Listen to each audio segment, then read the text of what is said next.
Chicago police have been under major scrutiny lately following the death of Laquan McDonald, a 17-year-old shot and killed by Officer Jason Van Dyke.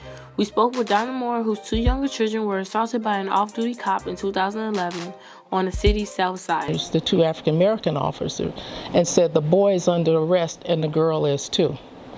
So they handcuffed both of my children, 11 and 13. He was a tall white man, barefooted, shorts, and a t-shirt, just holding my son. My son was crying, my daughter was crying, and people were standing around. So I told him, I don't know who this person is. He's obviously out of control.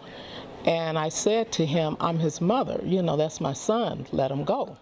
Chasen Hunt, a lawyer who works for Watchdog or Invisible Institute, had this to say about juvenile police misconduct cases. We have more aggressive policing now than we've ever had, right, with things like stop and frisk and increased pedestrian patrols. Another way that police officers are protected in these investigations is that they have union contracts. So they have rules about when you're allowed to interview a police officer. For example, after a police officer shot someone or fired their weapon, the department has to wait 24 hours before they talk to them.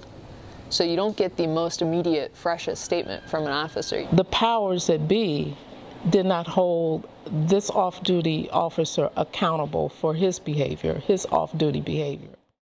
According to the data published by Invisible Institute, Officer Robert Smith has had 17 misconduct cases filed against him between 2002 to 2008 and 2011 to present, with only one case sustained, Moore's. So when a police officer has committed misconduct but is not punished for it, there's often a breakdown in the investigation.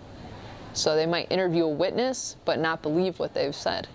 Or they might not be able to find a witness because the witnesses don't trust or want to talk to the police about what happened even. He knew that if he didn't try to say or accuse my children of a crime, and one of the crimes that they were accused of was battery to a peace officer. But actually, he was the one doing all the attacking. Right? Police officers have more rights than juveniles, than the mentally ill, than disabled people. Like all these people who you think would need more protection, police officers have more protection than that even. And even though he was not acting in the role of a police officer, at the time that this occurred, he hid behind his badge because he had that opportunity. And it was basically cowardness. It seems like a simple problem, right? Bad police officers treat people poorly. We should be able to do something about that. But it's actually a really complicated problem, right? Many police officers who violate someone's rights might feel like they're doing the right thing. And they might feel like their job is to get criminals off the street. And so then they go the extra step, right? They go the extra mile in their job, whereas citizens who are on the receiving end of those encounters might feel like their rights have been violated.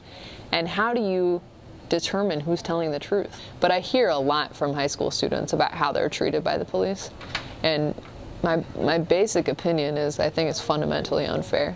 I think we treat, and when I say we, I mean we, because I live in society, I pay taxes. I think the police department comes from people like me, and we treat black teenagers like they're suspicious without any suspicious behavior.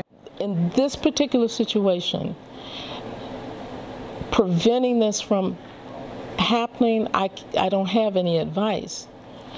But the only thing that I can say is that once it happens, that you fight and you make known, not fight the person who initiated the event, but you also have to fight the systems that allow this to continue to happen.